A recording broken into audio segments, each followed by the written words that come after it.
This is the day that all Irish Americans share their common heritage. It is also a day when just about everyone gets a little Irish feeling. One of the great things in my life has been the opportunity to see the Irish of this country use the power of the ballot box to pull themselves up, to join the front ranks of every profession and every walk of life. And that's what House Speaker Tip O'Neill told a St. Patrick's Day dinner in his honor, March 17th, 1986. For St. Patrick's Day this year, the C-SPAN Podcast Weekly returns to the Washington Hilton for that salute to Tip O'Neill. It was nearly 40 years ago, but it remains one of the most legendary St. Patrick's Day political events C-SPAN has covered. 1986. After 50 years in American politics, including 10 years as Speaker of the House of Representatives, Tip O'Neill was retiring. A Democrat from Massachusetts, Speaker O'Neill also was a proud Irish American. So it made sense to hold a huge and bipartisan St. Patrick's Day dinner in his honor, a 2,000-person fundraiser for charity that cost $1,000 a plate. The dinner attracted a who's who of 1986 Washington: Chief Justice Warren Burger, Senator Bob Dole, Senator Robert Byrd, former Vice President Walter Mondale, House Republican leader Bob Michel, former House Speaker Carl Albert, whom Tip O'Neill succeeded in 1977, plus businessmen Lee Iacocca and Dwayne Andreas, who spoke. Other speakers, Senator Ted Kennedy, comedian Bob Hope, and two presidents. But first, Garret FitzGerald, Prime Minister of Ireland. I am honoured to have been invited as head of the Irish government to join with you in paying tribute to Speaker O'Neill. I am very conscious of the fact that this is an American domestic political occasion. Indeed, earlier today on the Hill, I met someone who asked, "What's a foreigner doing speaking at that dinner tonight for the Speaker?" I was puzzled. The President looks Irish enough to me. The Speaker is Irish. Senator Kennedy is Irish. And it struck me. He was referring to Bob Hope. A young, unknown English comedian hired for the evening.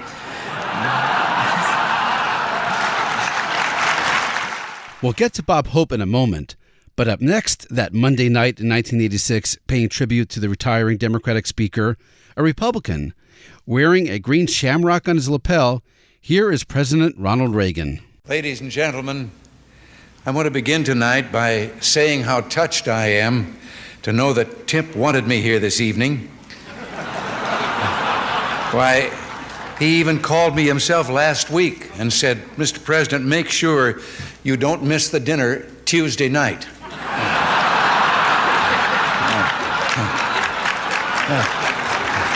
But to be honest, I've always known that Tip was behind me. Even it was only at the State of the Union address. As I made each proposal, I could hear Tip whispering to the George Bush, "Forget it. No way. Fat chance."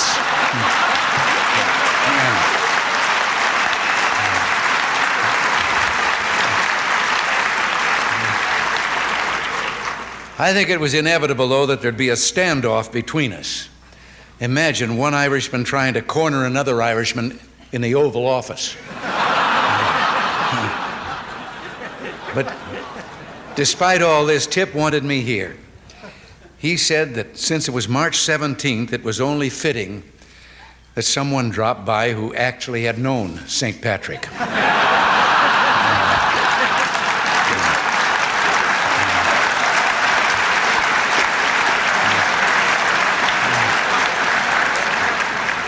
And that's true, Tip. I did know St. Patrick. In fact, we both changed to the same political party at about the same time. President Reagan followed the Irish jokes with words of bipartisanship and friendship. But ladies and gentlemen, I think you know Tip and I have been kidding each other for some time now, and I hope you also know how much I hope this continues for many years to come. A little kidding is, after all, a sign of affection, the sort of things that friends do to each other. And Mr. Speaker, I'm grateful you have permitted me in the past, and I hope in the future, that singular honor, the honor of calling you my friend. I think the fact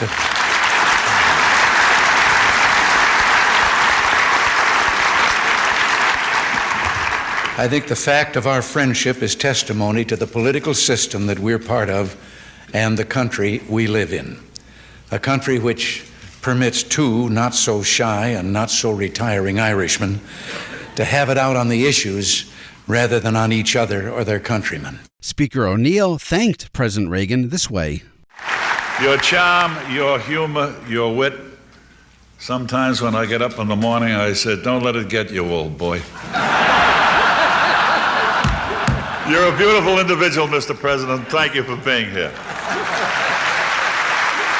Senator Ted Kennedy, Democrat from Massachusetts, introduced comedian Bob Hope. And now, ladies and gentlemen, someone whose heart may be Republican, but we like to think his wit is Democratic.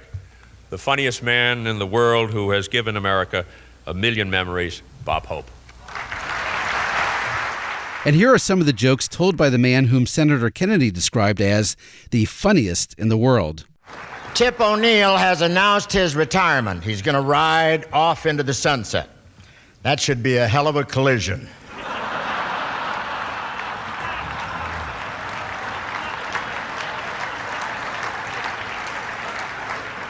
Washington without Tip O'Neill, that's like Washington without the Lincoln Memorial, but less crowded. Then came Bob Hope's St. Patrick's Day material. I think it's in honor of Tip O'Neill that today is St. Patrick's Day. That's Irish for now comes Miller time.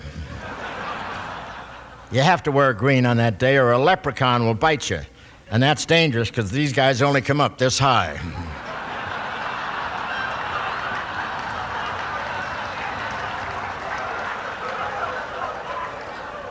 It's the one day of the year Ronald Reagan and Tip O'Neill congratulate each other for being sons of Ireland, which is a switch on what they usually call each other.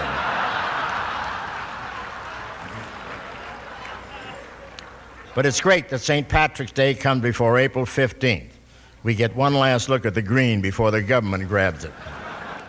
Bob Hope also went topical with this reference at an event where Massachusetts was well represented to the loser of the 1986 Super Bowl. And Tip has always been a strong voice for the underdog, the poor, the unemployed, the New England Patriots.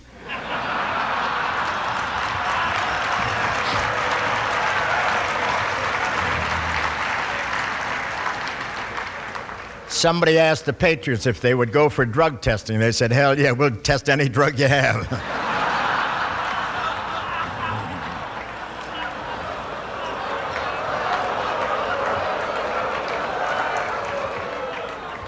Tip is already planning a new career. NBC is taking him to Florida to film a documentary about his golf game.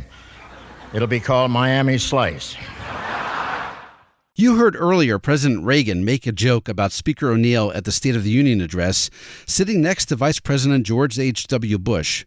Bob Hope also made a State of the Union joke. The House of Representatives has never seen a more dedicated speaker. He lobbied, he cajoled, he got things done, and somehow managed to sit through 9 State of the Union addresses without falling asleep. Former President Gerald Ford also went with a State of the Union and Vice President Bush premise. Tip is one of the most powerful men on Capitol Hill. We all know he's Speaker of the House. He's the highest official and the chief spokesman for the Democratic Party. And beyond that, Tip is known and loved by literally millions of Americans as the man who talks to George Bush while the president is delivering his State of the Union message. And President Ford talked bipartisanship. What did this Republican who played football without his helmet from Grand Rapids, Michigan, and this Democratic Irish thug from Boston understand about one another that others around both of us didn't understand? Well, Mr. Speaker, maybe that's the very best thing we did with our 64 years in this community. Let them figure it out. After all, they should have had some of the fun that we had together and some of the same basic understandings of how our political system works in this country. that we can disagree without being disagreeable. Speaker Tip O'Neill spoke last, and we pick up with what Speaker O'Neill was discussing when we opened this podcast.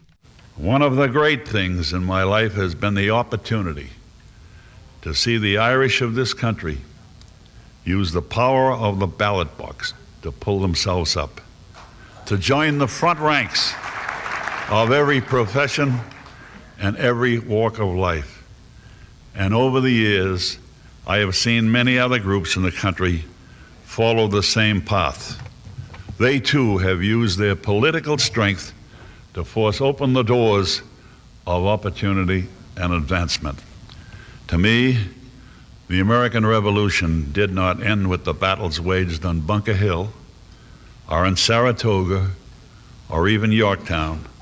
Our whole American history has been a 200-year struggle to strengthen and enlarge the benefits of democratic freedom. And now, our bonus clip. We've heard jokes, we've heard friendship, and we've heard about politics in 1986. Now, we end this podcast noting something else St. Patrick's Day is often associated with: drinking. Here again is Tip with a tip. This is a St. Patrick's Night, and on St. Patrick's Night, we like to have a little fun. And I understand there's some bars back there, and they're going to be open. Now, I understand some of the people have to catch planes. In about 10 minutes, we're going to have Tom Maker and the Clancy brothers come out here, and we're going to have an Irish party. Okay? Thank you, one and all. That's it for this episode of C-SPAN's The Weekly. A reminder, you can do your own searches in the C-SPAN video library. Just go to cspan.org and use the search bar on top. There's lots more St. Patrick's Day events to watch, and lots more Tip O'Neill, including day one of C-SPAN's House coverage, 44 years ago this week, March 19th, 1979, when Tip O'Neill was presiding as House Speaker. And there's even more Bob Hope appearances. As Bob Hope might say, thanks, C-SPAN Video Library, for the memory. Now, thank you for listening, happy searching, and happy St. Patrick's Day.